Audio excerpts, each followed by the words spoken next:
to welcome up onto stage our all-star panel. So without further ado, please welcome your panelists for this next panel of the afternoon. We've got the CEO of Chattels and More, Adrian Shaw, joining us live here this afternoon. Also joining us, the co-founder and the CEO of Dressos, Vladimir Radojevich. Mohamed Ilawi is the chairman of the executive committee, Red Sea Markets Company. He's flown in especially to be with us here today. Gian Paolo Biasotto is the co-founder and Vision Industry and managing director of Optitalia Group, retail and direct channels for Optitalia. Also, we've got John Strickland with us here. John's the retail leader for the Nemia region, board for Nemia, for Board International. So make sure you get John up here on stage. Sanjeev Rao is also joining this one. I told you it's a big old panel, this one. Sanjeev is the CEO of Being Human Clothing that we mentioned a little bit earlier on. Mustafa Kanwala is the founder and the CEO of Mishipay Limited, also joining the panel. And the person that is going to be officiating over all of this, trying to keep this lot into some sense of order. The moderator for this session is the Director of Customer Experience for KPMG, Nicolas Busson, joining us live here on stage. So Nico, it's over you to the biggest panel of the day. Sorry. So we've got a share mic. Okay, so thank you everyone for sticking around. Would like to thank you all for staying for this hopefully insightful panel discussion. So today, with our esteemed group of panelists, we're going to talk about making customer companies culture.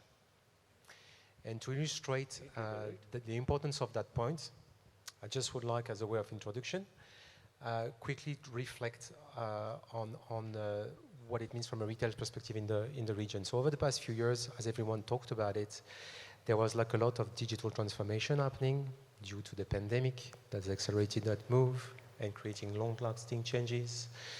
The increasing influx of Gen Z and Gen Y coming to the market, those digitally native that are more likely to interact with brands using digital channel, but also the country's investment. I think we can all recognize that in the digital infrastructure, and also into promoting the country as regional, not to say global, role into digital innovation and adoption.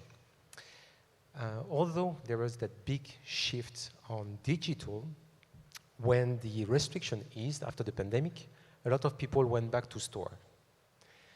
They went to do so because they wanted to have a normal life, I guess, again.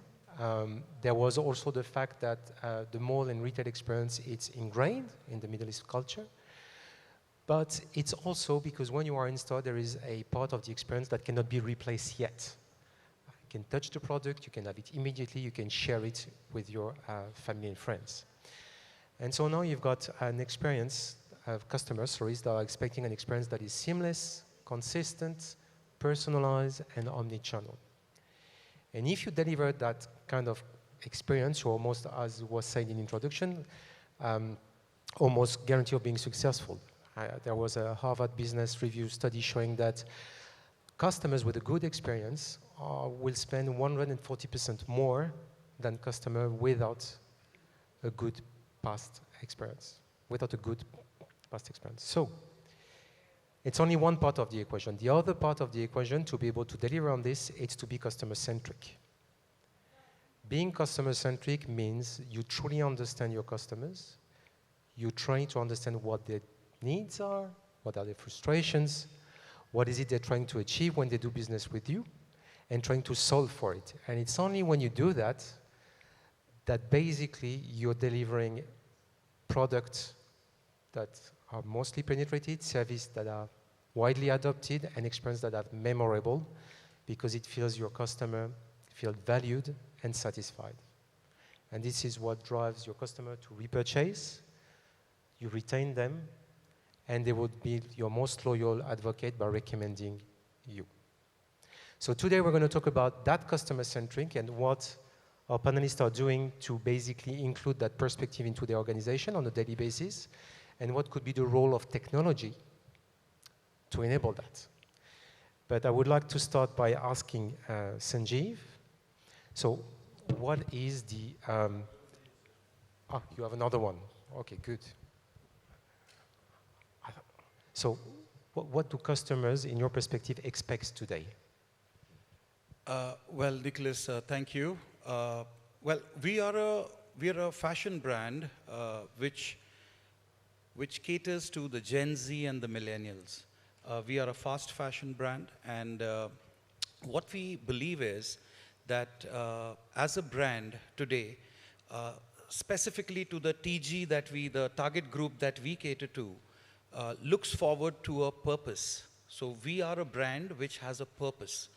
I'm not saying that brands who do not have a purpose are not successful, but brands who have a purpose have a much more stronger alignment with the centricity that the customers they cater to is required. So what we do is, we basically, as you know, the brand name is Being Human. There's a lot of things that we do.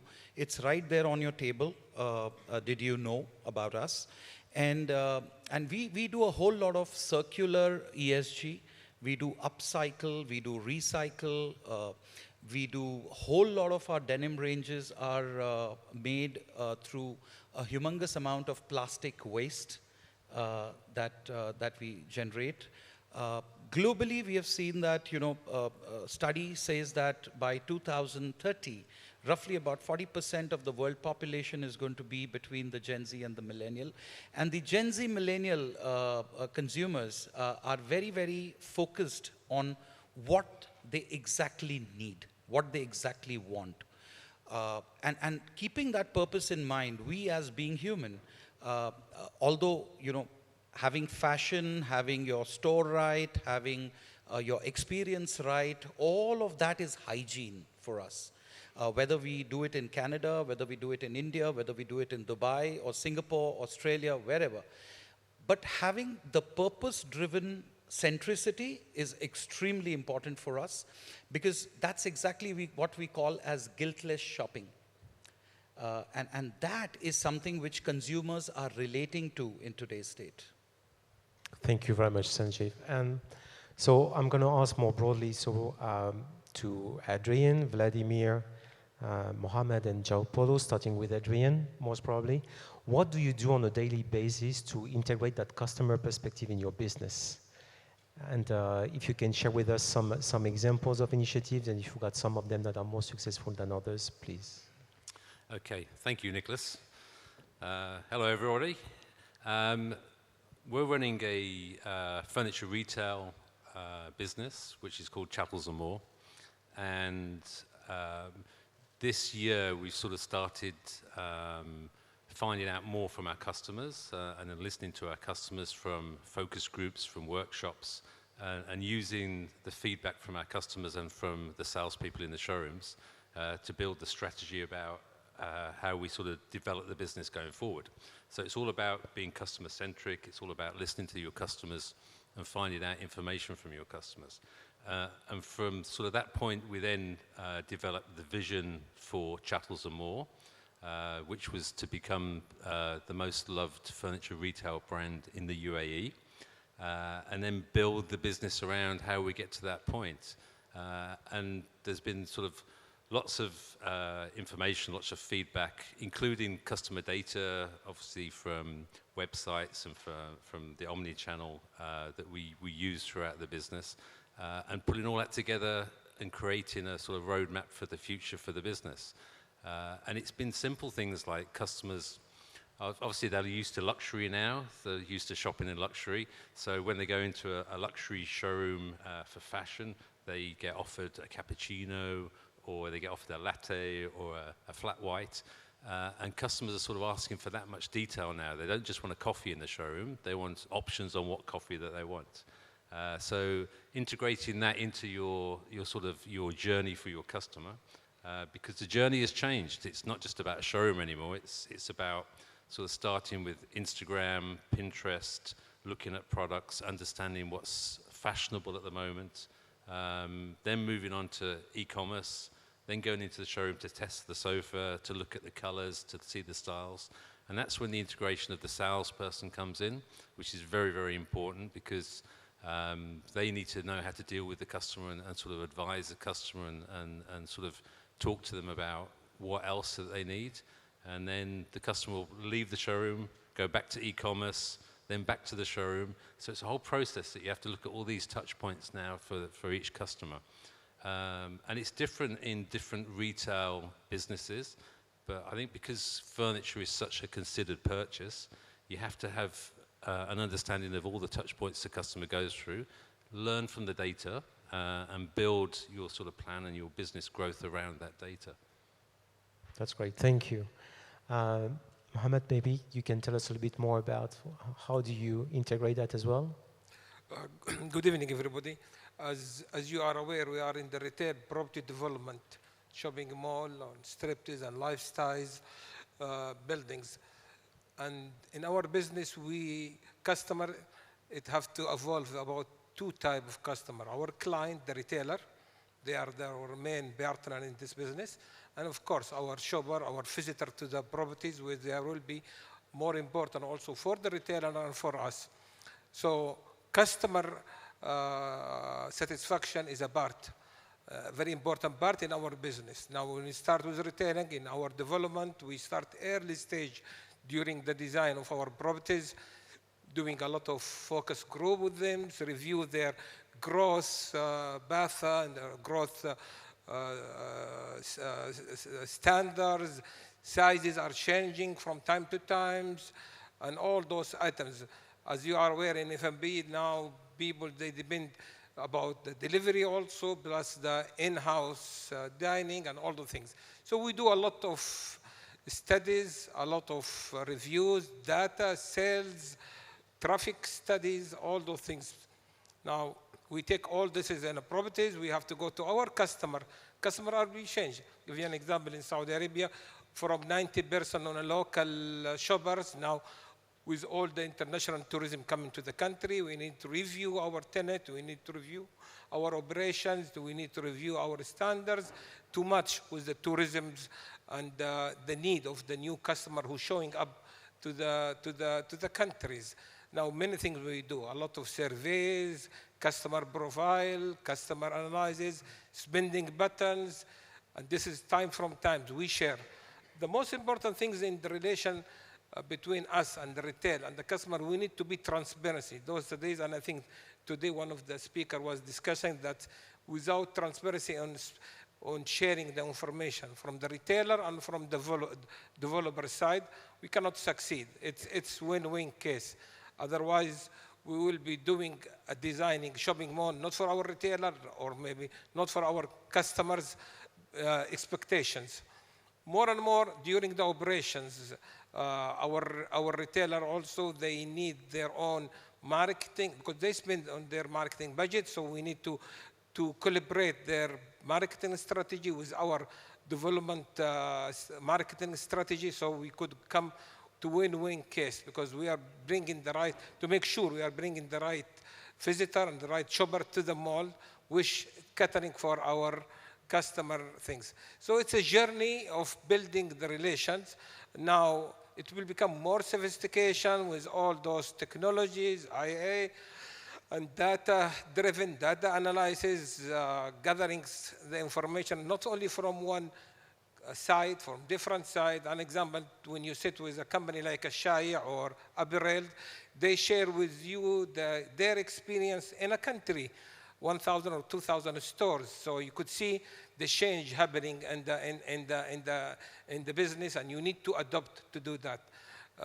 2-3 years ago, we never used to have the curbside collection or delivery surface and all those things. Now, shopping malls have to adapt for that. Sizes have changed, even in terms of store need. Supermarket, hypermarket from 20,000 square meter to 12,000 square meter to 9,000 square meter, shrinking. So you need to redefine your purpose and designs and your tenant mix requirement according to the customer behavior. Thank you very much. And Gian Paolo, if you can tell us a little bit more how you integrated, you're collecting feedback and how you integrate that in the development of, for instance, your concept store. Yeah. So We are a group, Optitalia group, that operates in eyewear. We are a wholesaler. We are in the Middle East since more than 20 years now. And it's our core business. But around 10 years ago, we started developing our retail. So we have stores across UAE, Qatar, and Saudi Arabia called OptiFashion. But this year, in beginning of the year, we launched a new concept, okay, which I think is probably the first experiential optical store, okay. So it's 800 square meters in Mall of the Emirates. So it's a massive size for our industry standard, okay. And optical stores is between 100, 150 square meters usually. So the idea was to create an experience, okay? The idea was to try to elevate the perception of eyewear, okay?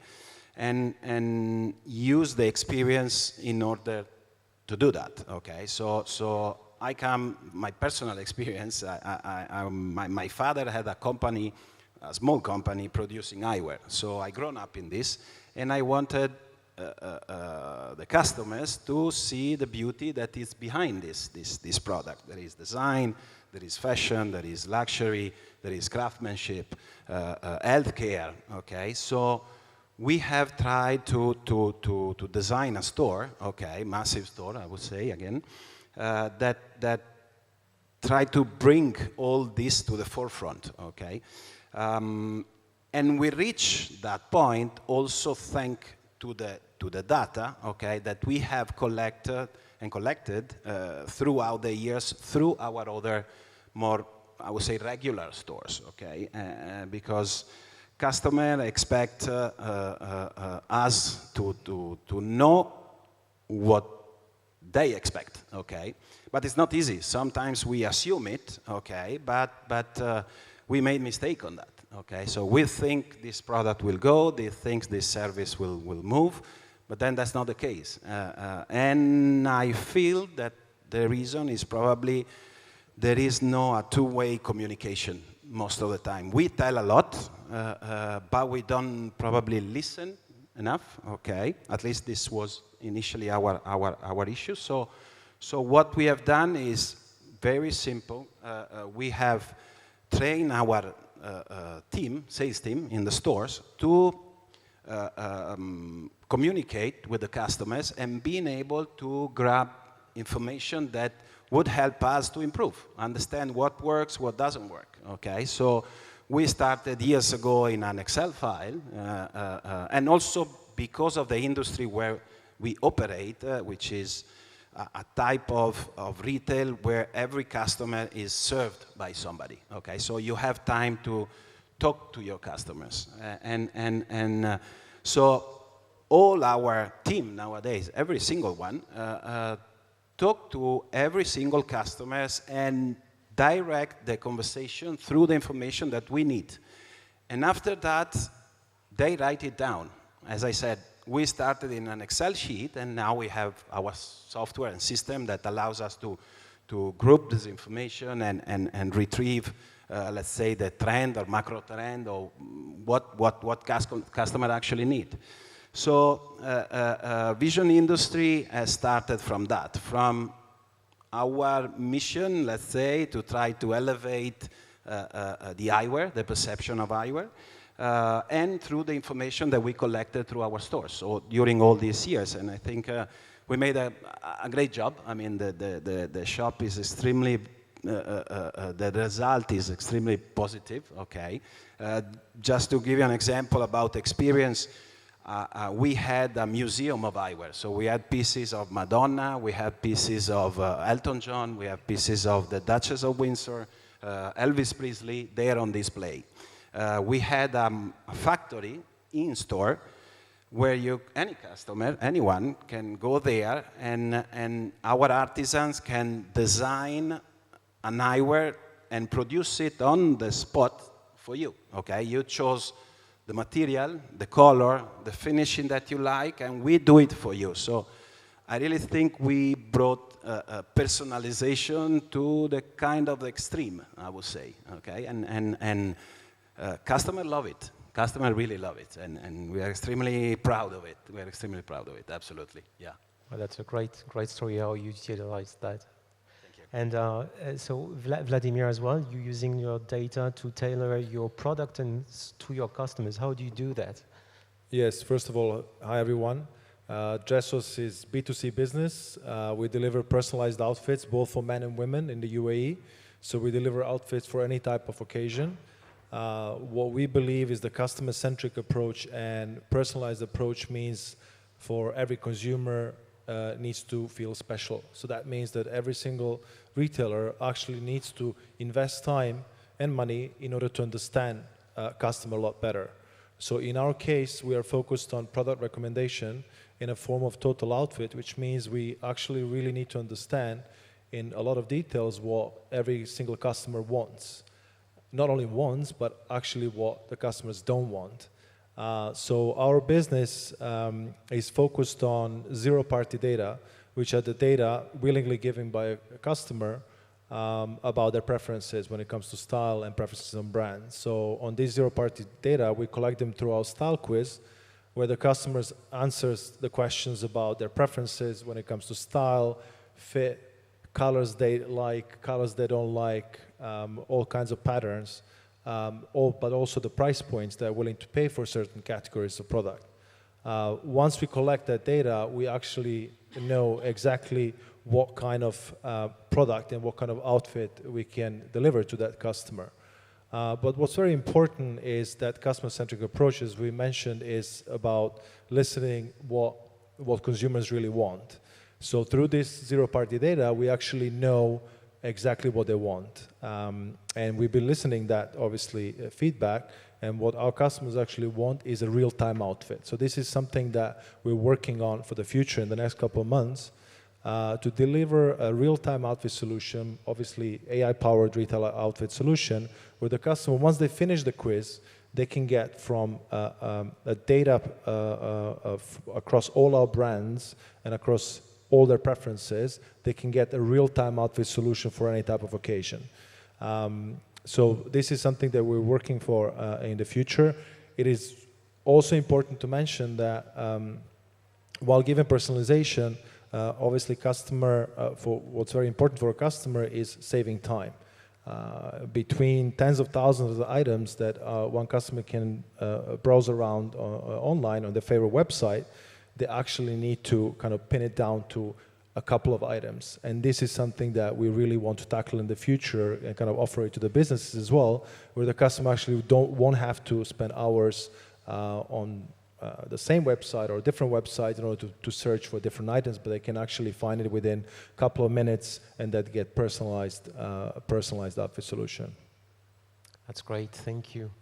Now I would like to ask John, Mustafa and Sanjeev, how technology can help in your experience to be more customer-centric now and in the future? Yeah, sure. You want me to start? Okay. Yeah, no problem. Hi everyone. I'm Mustafa. I'm the founder and CEO of MishiPay.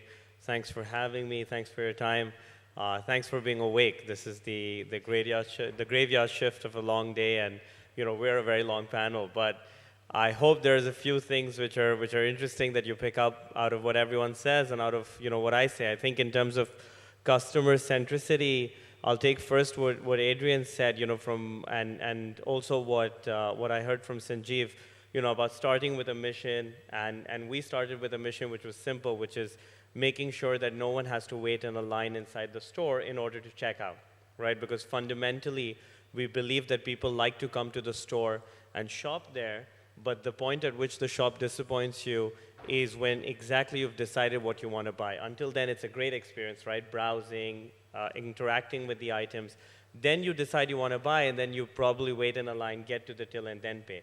Whereas online is the exact opposite. You don't have a great time browsing, but when you know what you want to buy, you have the autonomy added to basket and pay.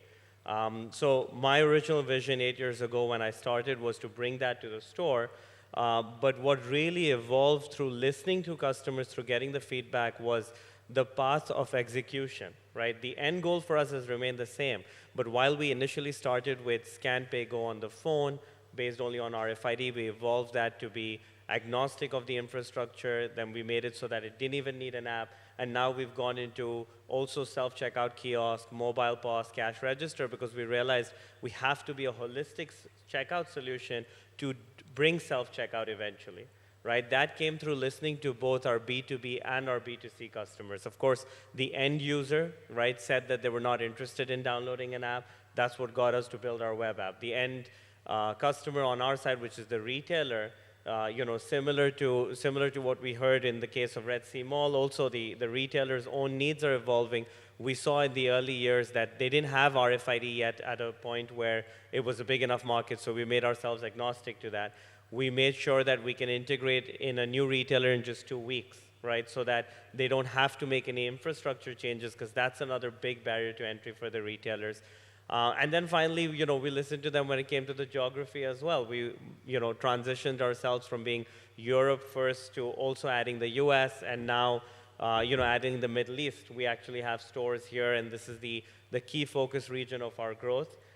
We actually do have stores in the Red Sea Mall also, which are live with MishiPay, both scan and go as well as self-checkout kiosk, and that's, again, listening to the customer, right? And we're not going to stop. I think, my team likes to say that we're only as good as our next product. And that's really been the truth for us since when we started our first scan and go with only RFID, to when we transitioned it to be one scan and go universal across stores, to when we transitioned it to be the checkout being across the whole stores, covering 100% of transactions. I have a few ideas of what the next thing could be, but I don't know, right? And it's only that which is important. So generally, if I had any advice to give to retailers, it would be that, you need to find some way of constantly trialing or piloting and doing that proof of value, because you're only as good as the next innovation, right? And unless you're trying enough of them, because majority of them will fail, you're not going to actually find out what's the case. So definitely ways of collecting data from the customer is great, right? But it's all in theory until you actually put it in practice and collect some empirical evidence, in my opinion at least. Great, so test and learn. John? Yeah, so from a technology perspective, my background is I've been in data and data visualization for just over 25 years. And I'd just like to see a quick show of hands from everyone in the audience. In the last 24, 48 hours, how many of you have watched YouTube? How many of you have watched Netflix? Yeah, it's there. Right now, the reason I asked that question is that's data.